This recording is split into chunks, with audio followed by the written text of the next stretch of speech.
2030 സുസ്ഥിര വികസനം പ്രാവർത്തികമാക്കുക എന്ന ലക്ഷ്യത്തോടെ UNO മുന്നോട്ട് വെച്ച 17 പരസ്പര ബന്ധിത ലക്ഷ്യങ്ങളിൽ പരമപ്രധാനമായവയാണ് നല്ല ആരോഗ്യവും ക്ഷേമവും ഒപ്പം ശുചിത്വവും.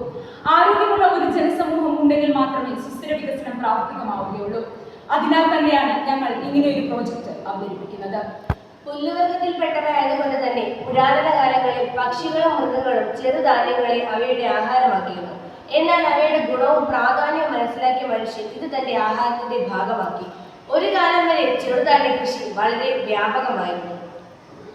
എന്നാൽ പിന്നീട് എപ്പോഴും ഫാസ്റ്റ് ഫുഡിന്റെ കടന്നുവരവോടെ ചെറുധാന്യങ്ങളുടെ കൃഷിയും ഉപഭോഗവും ഇല്ലാതെയായി. നിലവിൽ ലോകത്ത് 93 രാജ്യങ്ങളിൽ മാത്രമാണ് ചെറുധാന്യങ്ങൾ കൃഷി ചെയ്യുന്നത്.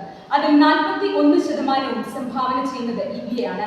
ഇന്ത്യയിൽ ഹരിയാന, മഹാരാഷ്ട്ര, കർണാടക, രാജസ്ഥാൻ, തെലങ്കാന, തമിഴ്നാട്, കേരളം മുതലായ സംസ്ഥാനങ്ങളിൽ ചെറുധാന്യങ്ങൾ വ്യാപകമായി കൃഷി ചെയ്യുന്നു. ഇന്ത്യയിൽ ഏറ്റവും കൂടുതൽ കൃഷി ചെയ്യുന്ന ചെറുധാന്യം സ്വർഗം അഥവാ മണിച്ചോളമാണ്. നമ്മുടെ കൊച്ചു കേരളത്തിൽ പാലക്കാട്, ഇടുക്കി, വയനാട് ജില്ലകളിൽ മാത്രമാണ് ചെറുധാന്യങ്ങൾ കൃഷി ചെയ്യുന്നത്. അതിൽ തന്നെ ഏറ്റവും കൂടുതൽ കൃഷി ചെയ്യുന്നത് പാലക്കാട് ജില്ലയിലെ അട്ടപ്പാടിയിലുമാണ്.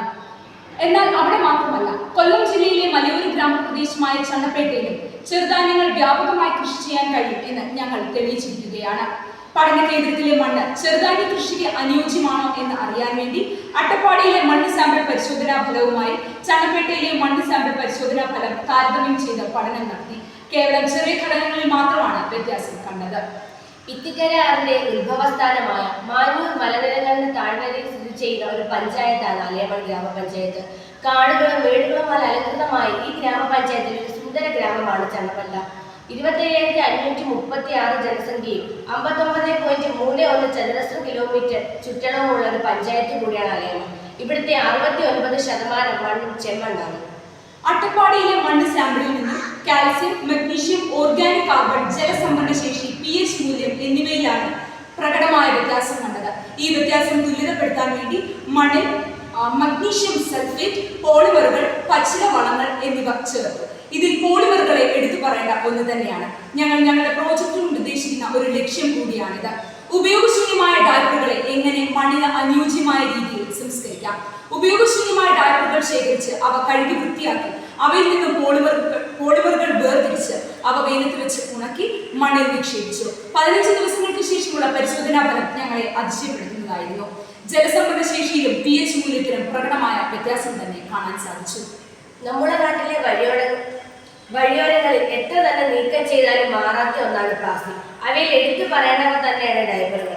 എന്നാൽ ഈ ഡയപ്പറുകളിൽ നിന്ന് പോളിമർ വേർതിരിച്ചെടുത്ത് അവയെ കൃഷിക്ക് പ്രയോജനപ്പെടുത്തുകയാണെങ്കിൽ വലിയൊരു പരിസ്ഥിതി പ്രശ്നത്തിൽ നിന്ന് തന്നെ മുക്തി നേടാനാവുകയും കൂടാതെ ജൈവ കൃഷിയിൽ വലിയൊരു പുരോഗതി കൈവരിക്കാൻ സാധിക്കുകയും ചെയ്യും. ഈ പോളിമറുകളെ പ്രയോജനപ്പെടുത്തി മണ്ണിൽ കൃഷി ചെയ്യാൻ കഴിയുന്ന ഏറ്റവും നല്ല വിള തീർച്ചയായും ചെറുധാന്യങ്ങൾ തന്നെയാണ്. ഞങ്ങളുടെ പ്രോജക്റ്റ് കൊണ്ട് ഉദ്ദേശിക്കുന്ന മറ്റൊരു ലക്ഷ്യം കൂടിയാണിത്. ചെറുധാന്യങ്ങളുടെ പോഷക മൂല്യത്തെക്കുറിച്ച് ബോധവാന്മാരല്ലാത്ത ജനസമൂഹത്തെ ബോധവൽക്കരിക്കുക. മോഡേൺ എപ്പിഡമിക് എന്നറിയപ്പെടുന്ന ജീവിതശൈലി രോഗങ്ങളെ ചെറുക്കുവാൻ ഇവയ്ക്ക് വലിയ ഒരു സ്ഥാനം തന്നെയുണ്ട്. ഞങ്ങൾ കൃഷി ചെയ്ത ബജ്ര, റാഗി, മണിച്ചോളം എന്നിവയെ കുറിച്ച് പറയുകയാണെങ്കിൽ മില്ലറ്റ്സിൽ മേജർ മില്ലറ്റ്സ് എന്നാണ് ഇവയെ അറിയപ്പെടുന്നത്. പോഷക കാര്യത്തിലും ഇവർ മുന്നിൽ തന്നെയാണ്. സ്വർഗം അഥവാ മണിച്ചോളത്തെ ദ ഗ്രേറ്റ് ഇന്ത്യൻ മില്ലറ്റ് എന്നാണ് അറിയപ്പെടുന്നത്. കാരണം ഇന്ത്യയിൽ ഏറ്റവും കൂടുതൽ കൃഷി ചെയ്യപ്പെടുന്നതും കൃഷി ചെയ്യാൻ എളുപ്പവുമായ ചെറുധാന്യമാണിവ. റാഗിയെ പാവപ്പെട്ടവന്റെ പാൽ എന്നാണ് അറിയപ്പെടുന്നത്. കാരണം ഒരു ഗ്ലാസ് പാലിൽ നിന്ന് നമുക്ക് എത്രമാത്രം ഗുണങ്ങൾ ലഭിക്കുന്നുവോ അത്രയും തന്നെ ഗുണങ്ങൾ നമുക്ക് റാഗിയിൽ നിന്ന് ലഭിക്കുന്നു. കൂടാതെ ബജ്ര ഹൃദയ സംബന്ധമായ എല്ലാ രോഗങ്ങളെയും ചെറുക്കാൻ സഹായിക്കുന്ന ചെറുധാന്യമാണ്. ഈ പോളിമറുകളെ പ്രയോജനപ്പെടുത്തി കാർഷിക ആഭിമുഖ്യമുള്ള ഒരു യുവതയെയും ഒപ്പം ജീവിതശൈലി രോഗങ്ങളിൽ നിന്ന് മുക്തമായ ഒരു ജനസമൂഹത്തെയും രൂപപ്പെടുത്തുവാൻ നമുക്ക് കഴിയും. ഞങ്ങളുടെ പ്രോജക്റ്റ് കൊണ്ട് ഉദ്ദേശിക്കുന്നതും അതുതന്നെയാണ്. ഒരു വലിയ പരിസ്ഥിതി പ്രശ്നത്തിൽ നിന്നും മുക്തി നേടുക, ഒപ്പം ആരോഗ്യമുള്ള ഒരു ജനസമൂഹത്തെ രൂപപ്പെടുത്തുക.